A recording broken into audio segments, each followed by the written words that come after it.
So once I was able to kind of connect all the dots and feel like I've got a good idea of kind of how these, the trades that I like to do are behaving on a daily basis currently, that's when I started to actually do well and have some success.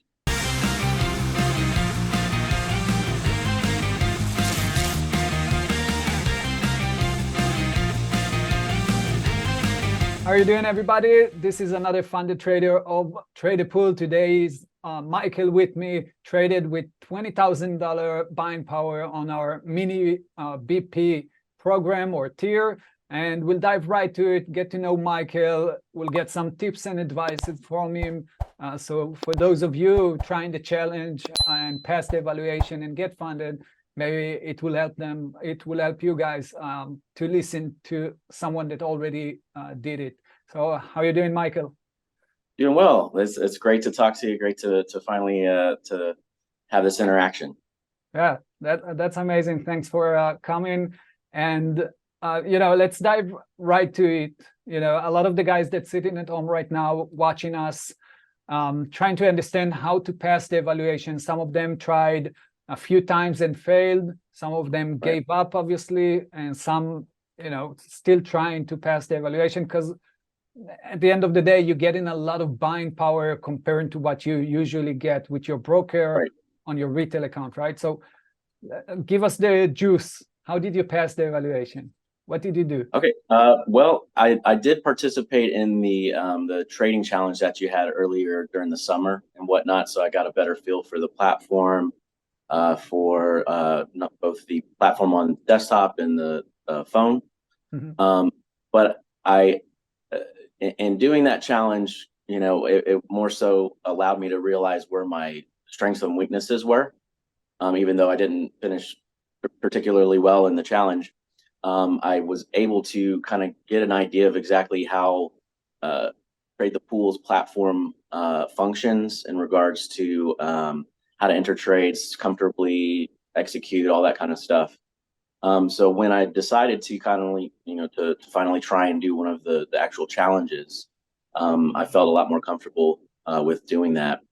In my first couple days of doing the challenge, I definitely had a bit of the same mentality I had during the challenge, which was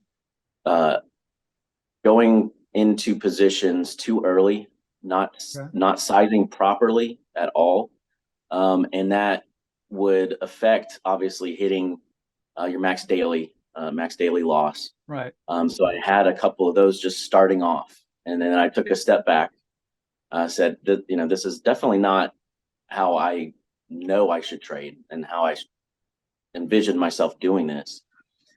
So once I started strictly adhering to what my routine should be, and once I strictly adhered to a comfortable size that I was very comfortable with, and being able to survive fluctuations in price, I had some good success, and I feel like that coupled with Trade the Pool's restrictions that you have forces you to some level to adapt and to get that training and that base to follow properly versus just turning the reins loose and letting you fail in spectacular fashion, right?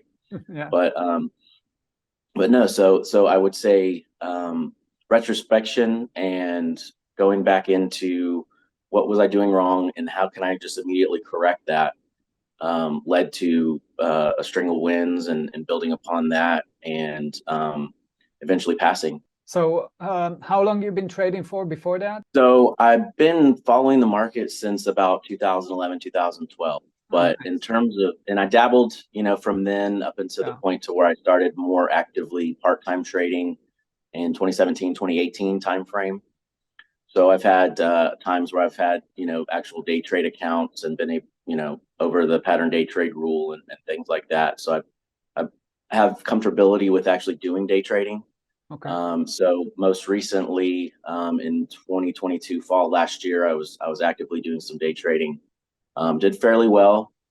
Took out some money for a Tesla, and then proceeded to, with the rest of it, kind of slowly dwindle and ran into some issues with that. So the trade the pool having the capability and the ability to allow me to day trade, which is something I was fairly comfortable with.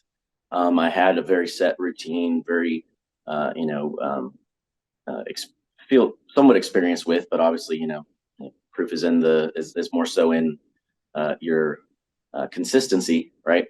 Uh, that just drew me into to further exploring trade the pool and its benefits and actually taking the step in to try a challenge. Yeah, so I gotta just talk a little bit about the stuff that you just mentioned. First, the risk restriction, right? The boundaries that we usually offer in this program, because Right. we have guys that telling us we gotta get rid of everything, right? Give a free hand for everyone to trade, Yeah. and the funny thing about it, yeah, exactly as you said, a lot of the funded traders, the guys that passed the evaluation, they actually thanking us for putting those boundaries. I love it. Like you Absolutely said, love yeah, it. Yep. It is super beneficial, and not only being a tool for folks to hopefully be able to have some level of success and consistency. It is forcing folks and people that are trying to trade using it to adhere to certain things that they should be adhering to. I mean, you guys aren't new to the game, and the proper level of size that someone should be able to have based upon what their buying power is to be able to succeed and to survive the market. And that's one thing that when you're on your own and you don't have any of those restraints, you're very beholden to being very disciplined, right? And any small lapses of discipline, like say you're on a string of wins and you start increasing your buying power at the wrong time, can lead to where you have those really large drawdowns and it takes you out of the game temporarily, stuff like that. So having that consistent, it, buying power and restrictions for max, daily loss and then also max drawdown is super important. But you guys also allow folks that are succeeding to increase that and gradually and at the proper level, not just making a huge jump. Say, okay, I had, a month worth of, consistency of the month. I had about 15 days I was green, 3 or 4, red days. Let me jump up to 120, right? yeah, It doesn't work like that. So I wanted to dip my feet in at the 20,000, buying power because of comfortability levels, yeah. not knowing, not immediately wanting to sink into, the challenge, the amount for the further buying power and whatnot. And I'm happy with that. And I actually, fairly happy with staying with that for a while, just to get back into the swing of things. Because like I said, I haven't traded actively since probably early this year. Hmm. So I went about 6 months where I was, following the markets a little bit, but focusing in on it now, getting a feel for actually the price and the volume and the price action for the types of trades that I look at. That is what's most important, and that's when you jump in. And when I jumped in, I initially was not tuned in well enough. So once I was able to kind of connect all the dots and feel like I've got a good idea of kind of how these, the trades that I like to do are behaving on a daily basis currently, that's when I started to actually do well and have some success.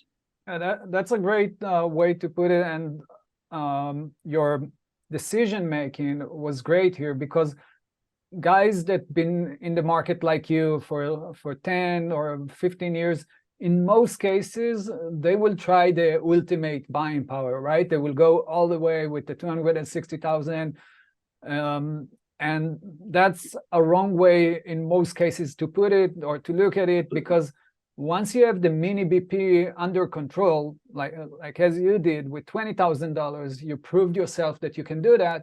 Now you Yes, can either one, continue obviously to trade on that funded account, and second, simultaneously you can actually go to the extra buying power or the ultimate buying power and pass the challenge easily because you're already familiar with the rules and everything. exactly. Yes, and that was my thought process on it. I'd rather, you know, uh, go back to crawling, then walking, then running.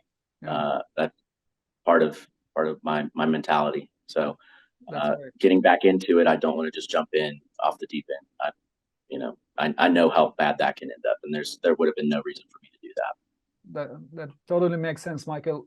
Let's talk a little bit about your trading. I will share the screen. Sure. And tell me a little bit, what do you do? I saw that you're doing mostly like penny stocks, um, small caps in most cases, Right. right? What is it that you're looking for? How do you find the right asset to trade on? Right. Yeah. So definitely mostly penny stocks, even some that are even sub dollar. Just with the mini buying power, there's an opportunity with some of those. Usually, I limited that on any larger accounts, but um, my basic forte is shorting gappers that are fading, Mm-hmm. and playing those from an intraday perspective, trying to get into a good, decent short position at the right time. So a lot of influences from other traders as far as that goes on kind of my strategy. But just over the years, kind of adhering to that, and that being what I'm particularly comfortable with. But sticking to a routine in regards to how I go about finding which what tickers I'm going to be trading that day, and establishing support resistance levels, knowing where I want to have my entry, where I want to have at least take profit or partial profit is important. So starting off the morning, basically screening what were maybe after market movers the previous day versus what are pre-market movers, narrowing down a watch list. So I have a watch list that I put in all the stocks that I'm looking at, from a perspective of they've either been recent gappers or are current ones. Then going in and determining what PRs may be out on those penny stocks that day, which ones seem to have some level of legitimacy to them, which more often than not it's not. Yeah. But watching the price action early in pre-market, and then waiting long enough to survive the fluctuation of the initial market open, where you're going to have great swings. And with the platform and with how I want to trade and be able to wait that out, is what really kind of brought me more success. So waiting an initial 30 minutes to an hour, if need be, for that stock to kind of really show me its hand, right? Yeah. Like say it's getting to a resistance level that is a daily resistance level versus the intraday, or it's getting to the pre-market high. That's a spot where I would look to take an entry, right? With a set risk that I know I'm comfortable with before I get into it, because I want to be able to survive like 8 to 10 to 12 losses in a row and not hit the daily drawdown for the Yeah. mini buying power. And this So is something, sorry, this no, is, go ahead. I gotta say that because I'm looking at the chart, I'm looking at your numbers, and this is something that really, um, you know, right in front of you, I can see like the risk reward ratio is 2.7. Mhm. That is great, and the Yep. success rate is 50%, right? Yep. Yep. So that Yeah, my R&R with that, I'm very comfortable that definitely will produce well. 2 to 3 is kind of a sweet spot. I mean, anything more than 3 obviously is great if you can have those really good, long all day fades, but those don't yeah, happen as often. They did happen a little bit this past week on some of them. It's just hit or miss. But knowing what my risk reward is, actually having a calculator on the Excel sheets where I can enter that in if I need to kind of get a better idea of what that is. hmm, But having kind of a set amount that I'm willing to risk for each trade, for the buying power, whether that be $50 to $75 maybe per trade, or even less than that, if I'm really kind of buckling down, is been kind of the sweet spot. So and you did it now. Now I'm looking at the dates. You did it within like 7 days, right? right, right, That, yes. that's incredible, really Yeah. incredible. On Yeah, nine. I when I'm able to focus, I guess I can better identify price action on the gappers, things that are running over 20%. So I have a scanner that I'm running constantly throughout the day, that I can identify any new gappers or anything like that. So say I'm currently in a position and I'm up on it, but a new gapper pops up, I'll look at that same process. What PR's out? What do I need to know? What's the float? What kind of market cap are we looking at? Things like that, and then figuring out if, okay, is this one that I want to actually try and play, Yeah, or is it something that I'm going to stay away from, because it's something that could just blow me out, right? So so having a few days where I was able to identify multiple different vehicles that would fit my style for that day is yeah, really kind of how I was able to pass it along those lines, where I had like say 3 or 4 positions that day I was green on, and I was green up to exactly the point where your one position not being able to be more than 30% of the buying power was, right?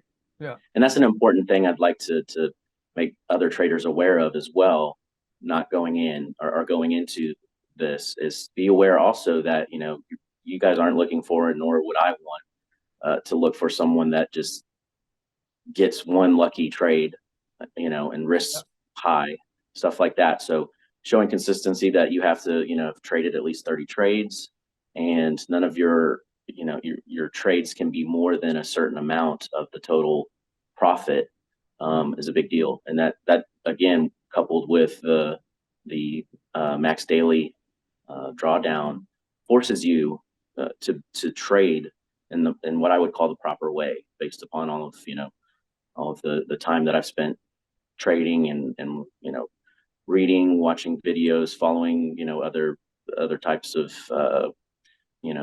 trading, uh, I guess, classes or whatever you want to say, right? Yeah, yeah, definitely. And we see that with a lot of our funded traders because uh, let's say when they told us, when they didn't trade with those strict rules, well, I don't know if they are strict, to be honest, but No, with boundaries, let's say, when you're it's not not strict. trading, right? It's common sense, Yeah, right? true, true. So when you have those boundaries, it's easier for you to trade and pass the evaluation, and also become a consistent trader for a long time, and not just hitting a home run, taking some money, and that's it. You actually can Right. stay in the game for a longer time. Exactly. Yeah. And really, after passing it, and one of the things I would say definitely that I want to take away is, I wasn't trying to trade to P&L so Mhm. much, so as I was wanting to try and trade uh, with a consistency, and with a win rate, a higher win rate if possible. Understanding win rate is not all, be all end all. Your risk reward also plays bigly, and I said bigly, plays really big into that. Um, and you can have a losing win rate, but if your risk reward is at a proper level, you can be profitable over a longer period, right? So if you have both, you can be more profitable over a Yeah, longer period, right? So you have a good risk reward and a good win rate, and staying green. That's how you can be consistently profitable, and that's what I want to continue to do and to get to. that's amazing, Michael. It's great, and super excited to have you on board. Hopefully, the first check will arrive very soon, Cool. uh, as we all want. And yeah, I wish you lots of success. And again, congrats. You did very well. And Great. guys at home that listen in or just listen to this video, come check us out, jointradepool.com. You have 14 days free trial to give it a shot, and just to get familiarized with the program, with the trading platform. Once you're ready, jump into the pool. Because I know I'm biased, right? But right now, there isn't any alternative besides trade a pool. And when you're trading with a broker, you don't get as much as getting with us. So it just makes sense to become a funded trader. Sounds Completely agree. All righty, Michael. Thanks so much for the interview. Take care. Thank you. Bye bye. Yep.